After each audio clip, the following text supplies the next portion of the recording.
Hello, good morning, जोहार। मैं राजू और आप देख रहे हैं 24 झारखंड न्यूज। चलिए जानते हैं झारखंड की आज की 25 मुख्य बड़ी खबरों को। झारखंड में 4 सालों में एक भी पैसा नहीं मिला है। स्वयं सेवकों को 3.5 लाख रुपए का है बकाया। राज्य भर के पंचायत स्वयं सेवकों को करीब 4 साल से पैसा नहीं मिला है। उन्हें उनके काम के एवज में प्रोत्साहन राशि मिलती है, पर एक भी पैसा का भुगतान नहीं किया गया है। पंचायत स्वयं सेवकों का कहना है कि हर सदस्य का 3 से 3.5 लाख रुपए बकाया है। उनसे पीएम आवास योजना की मॉनिटरिंग से लेकर सारा काम कराया गया। इसके अलावा भी अन्य काम करवाए गए, पर पैसा नहीं दिया गया। वे बकाये की मांग अपने प्रखंड मुख्यालय से कर रहे हैं, फिर भी नहीं दिया गया। स्वयं सेवकों ने बताया कि एक पीएम आवास में उन्हें करीब 1200 रुपए की प्रोत्साहन राशि मिलती है। राज्य भर में 18,000 पंचायत स्वयं सेवक है, इसमें बड़ी संख्या में महिलाएं भी है। राशि नहीं मिलने के कारण आर्थिक स्थिति खराब हो गई है। सारे स्वयंसेवक बेरोजगार की तरह हैं, उनके पास रोजगार का कोई दूसरा साधन भी नहीं है। प्रोत्साहन राशि लेने में उन्हें परेशानी भी होती है। ऐसे में सारे स्वयंसेवक अब आंदोलन कर रहे हैं। वे कहते हैं कि प्रोत्साहन राशि की जगह उन्हें तय मानदेय दिया जाए, ताकि आसानी से उन्हें उनके काम का मेहनताना मिल सके। इस वजह से सारे स्वयंसेवक आंदोलन में हैं, राज्य भवन के पास धरना पर बैठे हैं। झारखंड में सरकारी योजनाओं के नाम पर दलाल कर रहे ठगी, कल्याण विभाग ने किया आगाह। झारखंड सरकार की कल्याणकारी योजनाओं का लाभ दिलाने के नाम पर दलाल ठगी कर रहे हैं। कल्याण विभाग को मिली शिकायतों के मुताबिक बिचौलिया या दलाल लाभुकों को भ्रमित कर कल्याण विभाग के नाम पर पैसा लेकर ठगने का कार्य कर रहे हैं। सामयिक जनजाति विकास अभियान के परियोजना निदेशक ने कहा कि कल्याण विभाग द्वारा प्री मैट्रिक व पोस्ट मैट्रिक छात्रवृत्ति, अल्पसंख्यक छात्रवृत्ति, साइकिल वितरण योजना, मुख्यमंत्री स्वास्थ्य सहायता योजना, अत्याचार निवारण अधिनियम अंतर्गत अनुदान योजना, सरना मसना हड़गड़ी, जोहर स्थान का घेराबंदी व संरक्षण विकास योजना, कब्रिस्तान की घेराबंदी व सुंदरीकरण योजना, अल्पसंख्यकों के लिए कियोस्क निर्माण योजना, मुख्यमंत्री रोजगार सृजन योजना, मुख्यमंत्री पशुधन विकास योजना, धमकुड़िया आदि परियोजना शामिल है। सीएम हेमंत सोरेन 6 दिसंबर को आएंगे खरसावां, 345 करोड़ रुपए की देंगे सौगात, सुरक्षा का पुख्ता इंतजाम। झारखंड के मुख्यमंत्री हेमंत सोरेन बुधवार को खरसावां पहुंचेंगे। खरसावां के गोंदपुर मैदान में आयोजित होने वाले आपकी योजना आपकी सरकार आपके द्वार कार्यक्रम में मुख्यमंत्री हेमंत सोरेन समेत कई अन्य मंत्री व विधायक शामिल होंगे। मुख्यमंत्री यहां से लोगों को संबोधित करने के साथ साथ करीब 345 करोड़ रुपए की विकास योजनाओं की सौगात भी देंगे। सीएम खरसावां के जिले की 332 योजनाओं का ऑनलाइन शिलान्यास व उद्घाटन करेंगे। इसके साथ ही विभिन्न स्टॉलों का निरीक्षण कर लाभुकों में परिसंपत्तियों का भी वितरण करेंगे। सीएम के आगमन को लेकर सुरक्षा का पुख्ता बंदोबस्त किया गया है। मुख्यमंत्री हेमंत सोरेन बुधवार की दोपहर करीब 1 बजे खरसावां पहुंचेंगे तथा कार्यक्रम में शामिल होंगे। कार्यक्रम स्थल के पास ही एक हेलीपैड बनाया गया है। सीएम के पहुंचने पर यहां गार्ड ऑफ ऑनर दिया जाएगा। मुख्यमंत्री हेमंत सोरेन के कार्यक्रम को लेकर गोंदपुर मैदान में भव्य पंडाल बनाया गया है।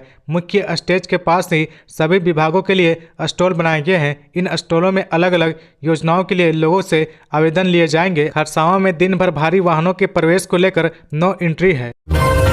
झारखंड के 7 जिलों में 10 दिसंबर से शुरू होगा पल्स पोलियो अभियान। झारखंड के 7 जिलों में बोकारो, देवघर, गिरिडीह, जामताड़ा, पाकुड़, रामगढ़ और साहिबगंज में 10 दिसंबर से पल्स पोलियो अभियान का दूसरा चरण शुरू किया जाएगा। इस अभियान में नवजात शिशु से लेकर 5 वर्ष तक के लाखों बच्चों को पोलियो ड्रॉप पिलाई जाएगी। भारत को वर्ष 2014 में ही पोलियो मुक्त घोषित किया जा चुका है, लेकिन भारत के पड़ोसी पाकिस्तान, अफगानिस्तान जैसे देशों में अभी भी इसका वायरस मौजूद है। ऐसे में विश्व स्वास्थ्य संगठन की पहल पर उसके बचाव के लिए भारत में सतर्कता बरती जा रही है। राष्ट्रीय स्वास्थ्य मिशन झारखंड आईसी सेल के राज्य नोडल पदाधिकारी डॉक्टर लाल मांझी ने बताया कि अभियान चलाकर बच्चों को पोलियो ड्रॉप पिलाई जाएगी। पोलियो का पहला चरण मई में चलाया गया था। इसके बाद दिसंबर में यह अभियान चलाया जा रहा है। सहिया वर्कर और आंगनबाड़ी कार्यकर्ताओं की मदद से यह अभियान चलाया जाएगा। अभियान को सफल बनाने के लिए व्यापक प्रचार प्रसार का सहारा लिया जा रहा है। इसके लिए होर्डिंग, पोस्टर, फ्लैक्स, बैनर और नुक्कड़ नाटक कर जागरूकता फैलाई जा रही है। पोलियो बूथ के अलावा घर घर जाकर बच्चों को पोलियो ड्रॉप पिलाया जाएगा। खबरों में आगे बढ़ने से पहले अगर अभी तक आपने इस चैनल को सब्सक्राइब नहीं किया तो प्लीज सब्सक्राइब कर ले, जिससे झारखंड की हर छोटी सी बड़ी खबर की अपडेट आप तक पहुंचता रहे। लोकसभा चुनाव नजदीक आते ही उठने लगा स्थानीयता का मुद्दा। जैसे जैसे लोकसभा चुनाव नजदीक आ रहा, स्थानीयता का मुद्दा बढ़ने लगा है। कई स्थानीय लोग चुनाव लड़ने की तैयारी में लग गए हैं। भाग दौड़ शुरू कर दिया गया है। सामाजिक व अन्य कार्यों में बढ़ चढ़कर भाग ले रहे चतरा लोकसभा क्षेत्र के लोग सभी राजनीतिक पार्टी के सुप्रीमो से स्थानीय व्यक्ति को ही उम्मीदवार बनाए जाने की मांग कर रहे हैं। भाजपा, राजद, कांग्रेस व अन्य पार्टियों से स्थानीय व्यक्ति को उम्मीदवार बनाने की मांग की है। इसके लिए गांव-गांव में जाकर लोगों को प्रेरित कर रहे हैं। चतरा लोकसभा सीट अनारक्षित होने के कारण कई लोग यहां से चुनाव लड़ने के लिए दिल्ली तक की दौड़ लगा रहे हैं। सभी पार्टी के नेताओं से संपर्क बनाए हुए हैं। भाजपा नेता सह समाजसेवी कालीचरण सिंह, राज्य के श्रम नियोजन, प्रशिक्षण एवं कौशल विकास मंत्री सत्यानंद भोक्ता, जीप उपाध्यक्ष कालीचरण सिंह, सेवानिवृत्त शिक्षक देवचरण दांगी, कांग्रेस जिला अध्यक्ष प्रमोद दुबे, संस्कृति मंत्रालय, भारत सरकार, नई दिल्ली के अवर सचिव दिलीप कुमार चुनाव लड़ने को लेकर क्षेत्र का भ्रमण कर रहे।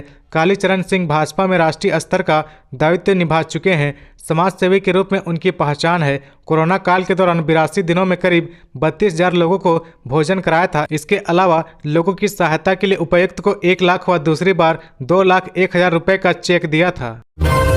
मनी लॉन्ड्रिंग मामले में आईएएस अधिकारी ईडी के रडार पर, पत्नी के नाम से खरीदी संपत्ति, जांच एजेंसी कर रही सर्वे। झारखंड में एक बार फिर 2 आईएएस अधिकारी केंद्रीय जांच एजेंसी ईडी के रडार पर हैं। ईडी द्वारा यहां बर्लिन अस्पताल से संबंधित प्रॉपर्टी के दस्तावेजों को खंगालने और उसके मालिकाना हक से जुड़े मामले की तफ्तीश में सर्वे किया जा रहा। आईएएस अधिकारी पर भ्रष्टाचार और मनी लॉन्ड्रिंग के आरोप हैं। सूत्रों के अनुसार झारखंड के 2 आईएएस अधिकारी पर मनी लॉन्ड्रिंग करके आय से अधिक संपत्ति बनाने का मामला है। इस संबंध में जांच एजेंसी ईडी के द्वारा कुछ समय पहले बड़गई अंचल अधिकारी से रिपोर्ट मांगी गई थी। तफ्तीशकर्ता का कहना है कि रांची स्थित बर्लिन अस्पताल की जमीन से संबंधित दस्तावेजों को तैयार करने में जालसाजी हुई थी। झारखंड में कार्यरत आईएएस अधिकारी की ओर से खाता नंबर 54 और प्लॉट नंबर 2711 की जमीन प्रीति कुमारी के नाम से खरीदी गई थी। इसलिए सर्वे का काम आज अस्पताल की संपत्ति से संबंधित मामले में हो रहा। बताया जा रहा है कि प्रॉपर्टी आईएएस अधिकारी की पत्नी के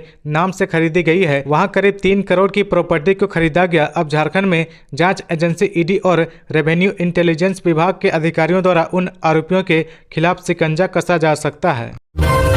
पीएलएफआई के जोनल कमांडर जेठा कच्छाप को बेल देने से हाईकोर्ट ने किया इनकार। पीएलएफआई के जोनल कमांडर जेठा कच्छाप को जमानत देने से झारखंड हाईकोर्ट ने इनकार कर दिया है। जेठा कच्छाप ने जमानत के लिए हाईकोर्ट में गुहार लगाई थी। उसकी याचिका पर चीफ जस्टिस की बेंच में सुनवाई हुई। बचाव पक्ष और सरकार का पक्ष सुनने के बाद अदालत ने उसे जमानत देने से इनकार करते हुए उसकी जमानत याचिका खारिज कर दी। राज्य सरकार की ओर से पक्ष रखते हुए अधिवक्ता भोलानाथ ओझा ने दलील दी कि जेठा कच्छाप के खिलाफ कई गंभीर आपराधिक मामले दर्ज है और यह प्रतिबंधित उग्रवादी संगठन पीएलएफआई का प्रमुख सदस्य है, इसलिए इसे जमानत नहीं दी जानी चाहिए। उनकी दलील सुनने के बाद अदालत ने जेठा कच्छाप की याचिका खारिज कर दी। जेठा ने जिस मामले में जमानत याचिका दाखिल की थी वह खूंटी के कर्रा थाना से जुड़ा है, जिसमें जेठा को हत्या का अभियुक्त बनाया गया है। इंडिया गठबंधन की बैठक में शामिल नहीं होंगे सीएम हेमंत सोरेन। विपक्षी गठबंधन इंडिया की चौथी बैठक बुधवार को दिल्ली में आयोजित हो रही है। कांग्रेस अध्यक्ष मल्लिकार्जुन खड़गे ने सभी 28 विपक्षी दलों को मीटिंग के लिए बुलाया है। मध्य प्रदेश, राजस्थान, छत्तीसगढ़, तेलंगाना और मिजोरम में चुनावी नतीजे के बाद विपक्षी दलों की यह पहली बैठक है। इस बैठक में चुनाव नतीजे पर मंथन किया जाएगा। झारखंड के मुख्यमंत्री हेमंत सोरेन इंडिया गठबंधन की इस बैठक में शामिल नहीं होंगे। राज्य की आपकी सरकार आपके द्वारा कार्यक्रम चल रहा है। मुख्यमंत्री लगातार इस कार्यक्रम में शामिल हो रहे हैं, इस वजह से इस बैठक में शामिल नहीं होंगे। इस बात की जानकारी उन्होंने खुद दी है। राज्यपाल सीपी राधाकृष्णन से मिला विश्व हिंदू परिषद का प्रतिनिधिमंडल। विश्व हिंदू परिषद के एक प्रतिनिधिमंडल ने राज्यपाल सीपी राधाकृष्णन से शिष्टाचार भेंट कर जानकारी दी कि श्री राम जन्मभूमि में बन रहे भव्य, दिव्य एवं अलौकिक नूतन मंदिर में भगवान पुरुषोत्तम की रामलला में नूतन प्रतिमा की प्राण प्रतिष्ठा 22 जनवरी 2024 को होगी। इस महाउत्सव में देश के साथ साथ झारखंड प्रांत के सनातन हिंदू जनमानस भी शामिल होगा। उत्सव की भव्यता के लिए प्रांत के 30 लाख परिवार तक पहुंचकर मंदिर केंद्रित कार्यक्रम आयोजन करने तथा आगामी फरवरी महीने के बाद रामलला दर्शन करने के नियमित पूजित अक्षत के साथ श्री राम मंदिर का प्रारूप चित्र देकर धार्मिक अनुष्ठान करने का आग्रह करेंगे। प्रतिनिधिमंडल ने बताया कि समस्त देशवासियों के साथ साथ झारखंड वासियों के द्वारा भी 22 जनवरी की संध्या काल में दीप उत्सव मनाएंगे। इस महोत्सव के निमित्त घर घर जाने का संपर्क अभियान 1 जनवरी से 15 जनवरी तक चलेगा। विश्व हिंदू परिषद राजभवन परिवार को भी निमंत्रित करने के लिए आएगा। राज्यपाल ने इसकी स्वीकृति दी। प्रतिनिधिमंडल ने विश्व हिंदू परिषद के प्रांत मंत्री डॉक्टर वीरेंद्र साहू, प्रांत सह मंत्री मनोज पोदारवा, रंगनाथ महतो, रमेश कुमार मिश्रा शामिल। सीएम हेमंत सोरेन ने बीजेपी पर साधा निशाना, बोले 20 साल शासन कर बना दिया पिछड़ा, हम मिटाएंगे कलंक।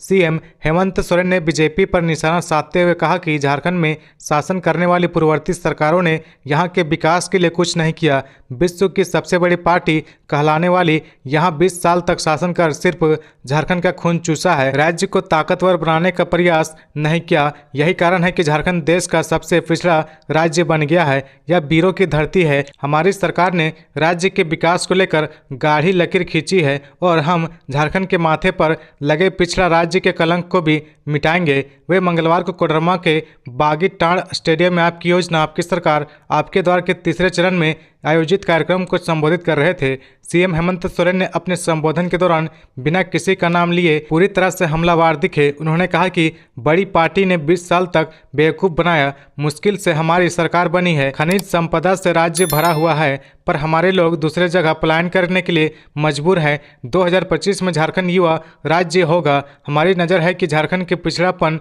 का कलंक मिटाएं। उन्होंने कहा कि डबल इंजन की सरकार में भूख से मौत हुई है। हमारे समय में कोरोना जैसी महामारी आई पर किसी की भूख से मौत नहीं हुई। सीएम हेमंत सोरेन ने कहा कि पूर्व की सरकार ने 11 लाख राशन कार्ड रद्द कर दिए थे, हमने 20 लाख अतिरिक्त राशन कार्ड बनवाया। सरकार आपके दौर में पहली बार वर्ष 2021 में आयोजित शिविरों में 35 लाख, 2022 में आयोजित शिविरों में 55 लाख लोगों ने आवेदन दिए। इससे पता चलता है कि हम लोगों के हेडमास्टर सही नहीं होते थे। बोरा भरकर जनप्रतिनिधियों के पास समस्या पहुंचती थी, लेकिन कुछ नहीं होता था। हमारी सरकार में सबकी उम्मीदें जागी। मुख्यमंत्री ने कार्यक्रम के माध्यम से 433 करोड़ की विभिन्न योजनाओं का शिलान्यास व उद्घाटन किया, जबकि करीब 11 करोड़ रुपए की परिसंपत्तियों का वितरण किया। कार्यक्रम को श्रम नियोजन मंत्री सत्यानंद भोक्ता, कृषि मंत्री बादल पत्रलेख, बरकट्ठा विधायक अमित यादव व अन्य ने भी संबोधित किया।